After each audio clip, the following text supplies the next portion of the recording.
जय माँ दुर्गा मित्रों, हमारी तरफ से आपको नवरात्रि की हार्दिक शुभकामनाएं। दोस्तों, हम उम्मीद करते हैं कि आप सभी माता जी के भक्त उत्तम होंगे और साथ ही साथ इस नवरात्रि की तैयारी में भी आप लग गए होंगे। दोस्तों, इस बार की नवरात्रि के बारे में हम आपको बात करने वाले हैं और बताने वाले हैं कि इस बार की नवरात्रि आपके लिए क्यों खास रहने वाली है, नवरात्रि का आपको क्या परिणाम मिल रहा है। इसी विषय के अंदर हमने आपको ये वीडियो बनाया है कि इस बार की नवरात्रि है बहुत खास।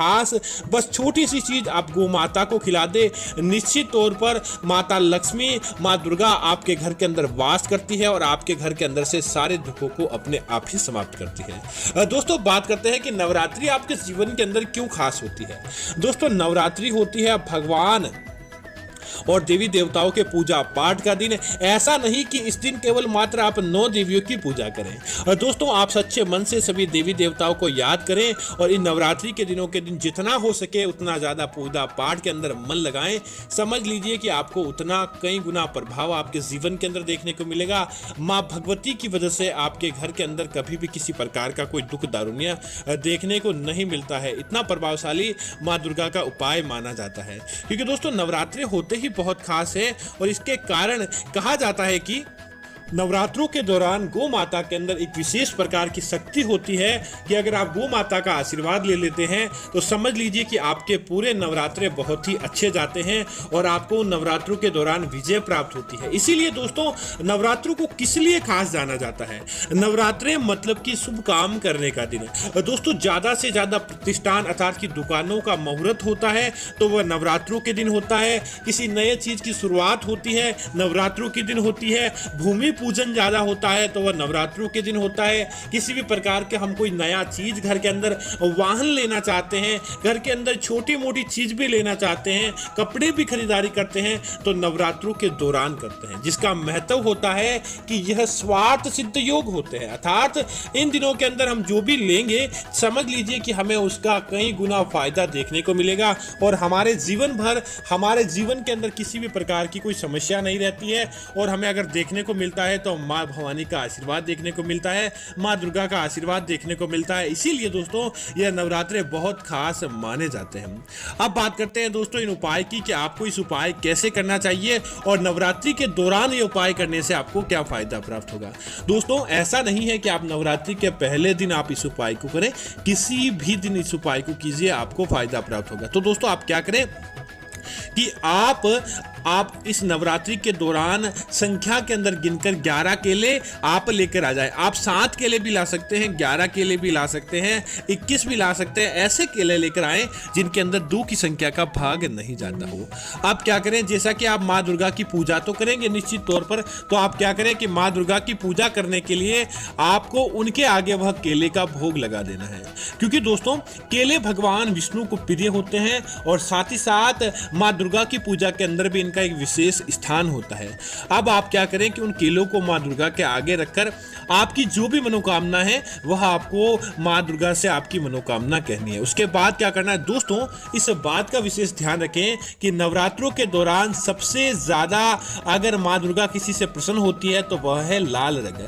आप पूजा करते समय भी ज्यादा से ज्यादा लाल रंग के वस्त्र पहने और साथ ही साथ आप क्या करें कि नवरात्रों के दौरान आप लाल चीजों का ही विशेष माल भवानी को भोग लगाएं, लाल पुष्प चढ़ाएं। तो आप क्या करें, कुमकुम की सहायता से प्रत्येक 11 केलों पर आपको तिलक लगा देना चाहिए।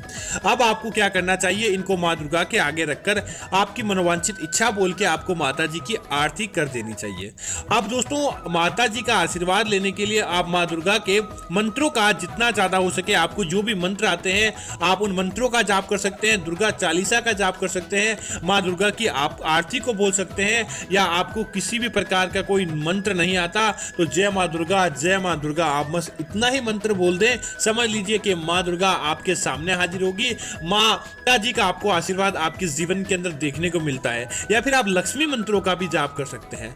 अब दोस्तों, आपको क्या करना है कि नवरात्रि के दौरान आपने जो केले लिए हैं, सबसे पहले आप क्या करें कि अपने घर का जो मुखिया होता है, आप अपने घर के जो भी आपका घर के अंदर आपके पति हो गए या आपके जैसे कि आपका कोई छोटा बच्चा है वह बीमार है, आपने जिस व्यक्ति के लिए उपाय करना चाहते हैं, आप धन कमाने के लिए करना चाहते हैं, तो आप क्या करें कि उन केलों को अपनी अलमारी के ऊपर से 7 बार ओसारते और ओसारते समय आप अपनी मनोकामना बोलते रहें माँ दुर्गा से। इसी तरह आप चाहते हैं कि आपके पति दीर्घायु हो, आपका वैवाहिक जीवन उत्तम हो, तो अपने पति के सर से, अपने पत्नी के सर से आप इन केलों को 7 बार ओसार देना चाहिए, या 11 केले लिए तो आप 11 बार भी ओसार सकते हैं। उसके बाद दोस्तों आपको बस छोटा सा एक काम करना है कि उन केलों को वापस माँ दुर्गा के आगे रखकर आपको एक दीपक जलाना है और दीपक जलाकर यह संकल्प लेना है कि आप सदैव गौ माता की रक्षा करेंगे। अगर आप मेरा यह काम बना देंगे, गौ माता को कभी भी आप अपने आगे कभी भी भूखा नहीं रखेंगे। इस तरह का संकल्प लेकर आप क्या करें कि आपके आसपास किसी भी प्रकार की कोई गौशाला है तो वहां पर चले जाएं, या आपके आसपास आस पड़ोस में भी कोई गाय रखता है, आप स्वयं भी गाय रखते हैं तो आपकी स्वयं की भी गाय, या आप किसी शहर के अंदर रहते हैं तो आपको आसपास कोई भी गाय मिलती है, तब आपका सबसे ज्यादा तो दोस्तों नवरात्रि के दिन रहती है भूरी गाय को देखना या सफेद गाय के दर्शन करना। उसके बाद भी गौ माता तो गौ माता होती है, रंग से आपको किसी भी प्रकार का कोई औचित्य नहीं है, तो आप क्या करें कि गौ माता के सामने जाकर आप उनके कानों के अंदर आपकी मनोकामना बोल दें। उसके बाद क्या करें, आप उनके चरणों का आशीर्वाद लें और चरणों का आशीर्वाद लेते हुए वह केले, क्योंकि दोस्तों केले इसीलिए कि केले पीले रंग के होते हैं और साथ ही साथ नवरात्रि के दौरान केलों का दान करना सहस्त्र दानों में सबसे उत्तम माना गया।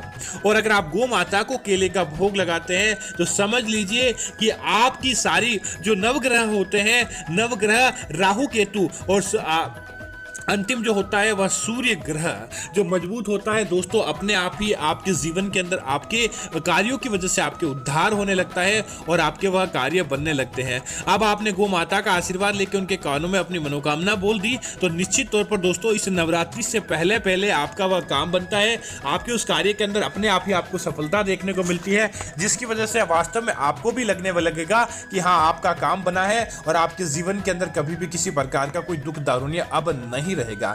इस प्रकार से दोस्तों आप मां दुर्गा का यह उपाय करके नवरात्रि के दौरान गौ माता को यह चीज खिलाकर आप उनका आशीर्वाद प्राप्त कर सकते हैं। अब दोस्तों अगर आप छोटे छोटे उपाय करना चाहते हैं तो इस बात का ध्यान रखें कि नवरात्रि के पूरे 9 दिनों के दौरान आप अपने घर के अंदर नमक के पानी से पोछे आप लगाने चाहिए, क्योंकि दोस्तों नमक हमेशा सकारात्मकता को लेकर आता है और समुद्री नमक के अंदर यह ताकत होती है कि वह आपके आसपास की सारी नकारात्मकता को आपके घर से कोसों दूर भगा देता है, जिसकी वजह से आपके जीवन के अंदर आपके घर के अंदर सकारात्मकता देखने को मिलती है और वह सकारात्मकता यह काम करती है कि आपके सारे बिगड़े कामों को बना देती है, जिसकी वजह से आपको फायदा देखने को मिलता है। इसीलिए नवरात्रों के दौरान आपको नमक का पोछा जरूर लगाना चाहिए। इसी तरह दोस्तों आप इस नवरात्रों के दौरान नियम कर लें कि जितना ज्यादा हो सके आप कामाख्या सिंदूर का इस्तेमाल करें। दोस्तों वैसे तो कामाख्या सिंदूर बहुत मुश्किल से मिलता है, अगर आपको सच्चा कामाख्या सिंदूर मिल जाता है तो इस नवरात्रों के दौरान आप ज़्यादा से ज़्यादा संख्या के अंदर कामाख्या सिंदूर का तिलक लगाकर आप किसी भी कार्य हेतु जाएंगे तो दोस्तों आपको उस कार्य के अंदर कभी भी किसी प्रकार का कोई विघ्न देखने को नहीं मिलेगा।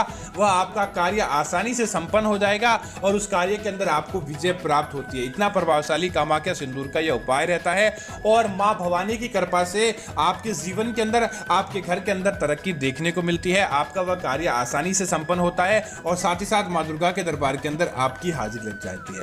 दोस्तों इसी तरह इस बात का ध्यान रखें कि नवरात्रि के 9 दिवस मां दुर्गा की प्रसन्नता के दिन होते हैं और मां दुर्गा तब प्रसन्न होती है जब आप ज्यादा से ज्यादा किसी व्यक्ति को दान पुण्य करें। और अब दान पुण्य आपको कैसे करना है इस बात का आप ध्यान रखेंगे तो कभी भी किसी भी संपन्न व्यक्ति को आप दान भूल कर भी नहीं दें। दोस्तों जो व्यक्ति संपन्न होता है उसे किसी चीज की जरूरत नहीं रहती, चाहे आपका रिश्तेदार हो या कोई भी हो, अगर आप उसको दान देते हैं तो आपको उस दान का किसी भी प्रकार का लाभ प्राप्त नहीं होता है। दान हमेशा उसी व्यक्ति को दिया जाता है जिसकी वजह से उस व्यक्ति के जीवन के अंदर अच्छी मनोकामना देखने को मिलती है, उस व्यक्ति के जीवन के अंदर तरक्की देखने को मिलती है। तो आप क्या करें कि उस व्यक्ति को दान दे जो आपके घर का फायदा कराएं, आपके जीवन के अंदर धन का फायदा कराएं और आप उसको धन दें तो आप निश्चित तौर पर व्यक्ति आपको सच्ची आशीष दे। इसलिए ज्यादा से ज्यादा आपको अन्न का दान करना चाहिए, भोजन का दान करना चाहिए ताकि उस व्यक्ति के जीवन के अंदर अच्छी भावनाएं दुआएं बलवत्ती हो, व्यक्ति के जीवन के अंदर तरक्की देखने को मिले और आपके काम के ऊपर वह व्यक्ति इतनी दुआ दे कि निश्चित तौर पर माँ दुर्गा का आशीर्वाद मिले और उनकी दुआओं का असर हो कि आपके जीवन के अंदर जो आपने दान दिया है वह सहस्त्र गुना वापस लौटता है, तो आपके कामों के अंदर भी किसी भी प्रकार का विघ्न नहीं आता है। तो दोस्तों उम्मीद है कि माँ दुर्गा से जुड़ी यह जानकारी आपको अच्छी लगी होगी और नवरात्रि पर आप इस उपाय को तुरंत कर लीजिए, फिर आप नहीं कहेंगे कि आपके जीवन के अंदर किसी प्रकार की कोई समस्या है या समस्याओं के कारण आप अपने जीवन के अंदर किसी भी प्रकार का कोई कार्य नहीं कर पा रहे हैं। तो दोस्तों उम्मीद है कि यह जानकारी आपको अच्छी लगी होगी। ऐसी अन्य जानकारियां देखने के लिए आप हमारे चैनल को सब्सक्राइब कर सकते हैं, साथ ही साथ वीडियो को लाइक और शेयर करना ना भूलें ताकि माँ दुर्गा के दरबार के अंदर आपकी हाजिरी लग जाए। जय मां भवानी मित्रों, धन्यवाद मित्रों।